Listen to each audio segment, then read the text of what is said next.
दोस्तों, नए भारत को इस तरह से बनाया गया है कि अमृत काल में हर जगह मोहब्बत की दुकान खोली गई। पीएम मोदी जी कहते हैं कि हम किसी से भेदभाव नहीं करते, सभी जाति धर्म समान हैं। मोदी जी का नारा ही है सबका साथ सबका विकास। लेकिन बीजेपी नेता ने अब कह दिया हमें नहीं चाहिए सबका साथ और सबका विकास। पीएम मोदी को ही ललकार दिया, बहुत हुआ सबका साथ सबका विकास, जो हमारे साथ है अब उसका होगा विकास।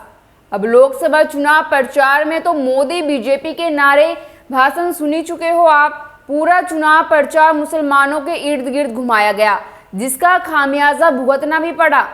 लेकिन अब फिर से डबल इंजन सरकार योगी प्रशासन फरमान जारी कर रहा है कि कोई मुसलमानों की दुकान से कुछ न खरीदे।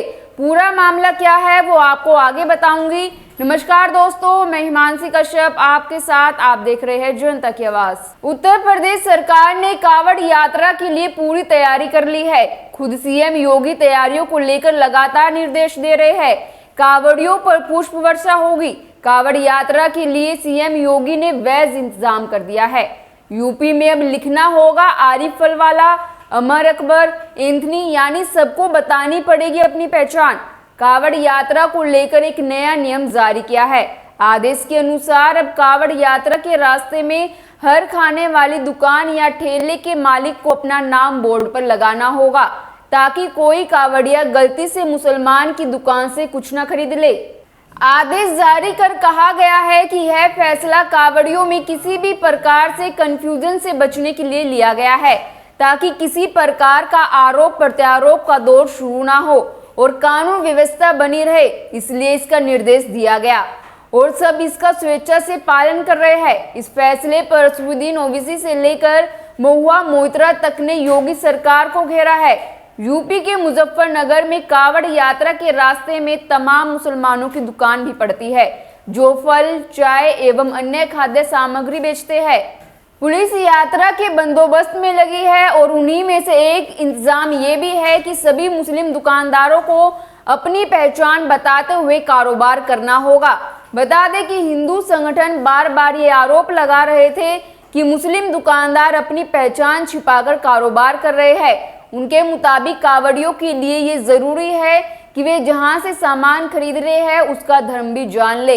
कैमरे के सामने तकरीबन सभी दुकानदारों ने प्रशासन के फैसले को सही बताया।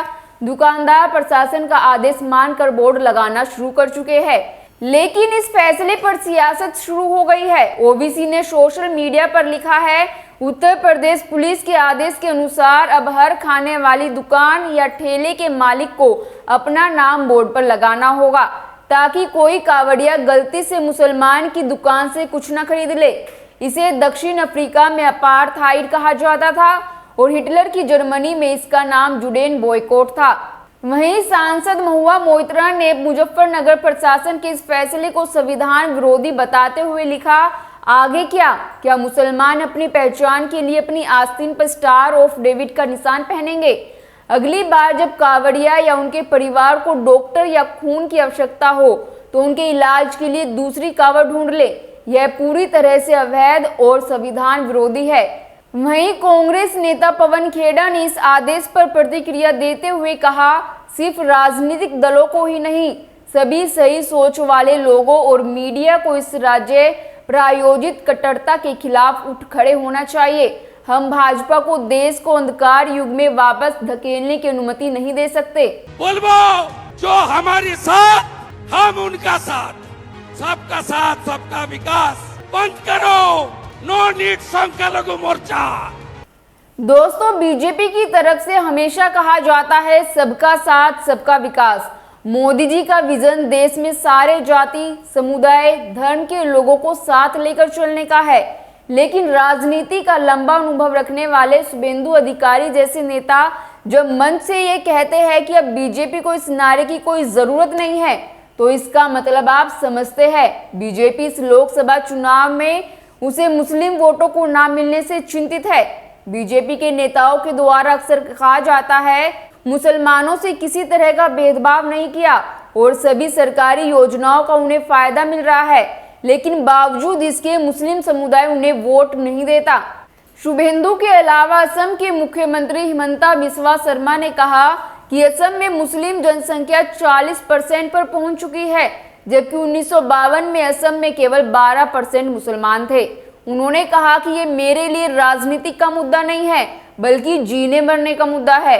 वहीं केंद्रीय कपड़ा मंत्री गिरिराज सिंह का एक वीडियो कुछ दिन पहले ही आया था, जिसमें उन्होंने कहा था कि एक मौलाना से जब उन्होंने पूछा क्या उनके साथ सरकारी योजनाओं का फायदा लेने के मामले में कोई भेदभाव किया गया, तो उन्होंने कहा कोई भेदभाव नहीं हुआ। लेकिन गिरिराज के मुताबिक जब उन्होंने पूछा कि उन्होंने उनको वोट दिया तो उन्होंने मना कर दिया। हमने कहा मुझे वोट दिया था, कहा हाँ। मैंने कहा जरा खुदा का नाम याद करके बोले, कहा नहीं दिया था वोट। और मैंने कहा क्या मैंने गाली दी थी आपको, तो नहीं। मोदी जी ने गाली दी, तो नहीं। तो आखिर मेरे साथ ये दोहरी नीति क्यों? दोस्तों, पीएम मोदी ने एक चुनावी जनसभा में वोट जिहाद, लव जिहाद और लैंड जिहाद की बात की थी। इस तरह के बयानों की वजह से ही पूरे चुनाव के दौरान हिंदू मुस्लिम का मुद्दा हावी रहा था। बीजेपी ने इस बार लोकसभा चुनाव में एनडीए के लिए 400 पार का नारा दिया, लेकिन एनडीए सिर्फ 292 सीट ही जीत सका। निश्चित रूप से पार्टी के लिए यह एक बड़ा झटका था और अल्पसंख्यक मतदाताओं की उसके प्रति बेरुखी को इसके पीछे बताया गया। बीजेपी को सबसे ज्यादा नुकसान उत्तर प्रदेश, पश्चिम बंगाल, बिहार और महाराष्ट्र में हुआ और इन सभी राज्यों में मुस्लिम आबादी कई सीटों पर हार और जीत का फैसला करने की क्षमता रखती है। भारत में मुस्लिम समुदाय की आबादी 14% है और देश भर की 543 लोकसभा सीटों में से 46 लोकसभा सीटों पर मुस्लिम समुदाय की आबादी कम से कम 20% या उससे ज्यादा है। ये 46 सीटें 12 राज्यों और 3 केंद्र शासित प्रदेशों में हैं। 46 में से 16 लोकसभा सीटें ऐसी हैं जहां पर मुसलमानों की आबादी 50% से ज्यादा है। लोकसभा चुनाव के प्रचार और इसके नतीजों के बाद जिस तरह बीजेपी के नेताओं के बयान मुस्लिम समुदाय को लेकर आ रहे हैं, उससे यह सवाल खड़ा हो रहा है क्या बीजेपी अब हार्डकोर हिंदुत्व की राजनीति करेगी, क्योंकि पार्टी नेताओं के बड़े तबके का मानना है कि मुस्लिम समुदाय तमाम सरकारी योजनाओं का फायदा लेने के बाद भी उन्हें वोट नहीं देता। खैर, आपकी इस पर क्या राय है, हमें कमेंट कर जरूर बताएं और बाकी खबरों के लिए देखते रहिए जनता की आवाज। इस वीडियो को लाइक करें, शेयर करें और अगर पहली बार जनता की आवाज न्यूज चैनल को देख रहे हैं तो चैनल को सब्सक्राइब भी करें और घंटी जरूर बजाएं, चैनल की भी और सरकार की भी। आज की नेशनल मीडिया के मुकाबले में जनता का साथ दीजिए और उसकी ताकत बनिए, जनता की आवाज बनिए और हो सके तो इसके लिए चैनल को ज्वाइन भी करें।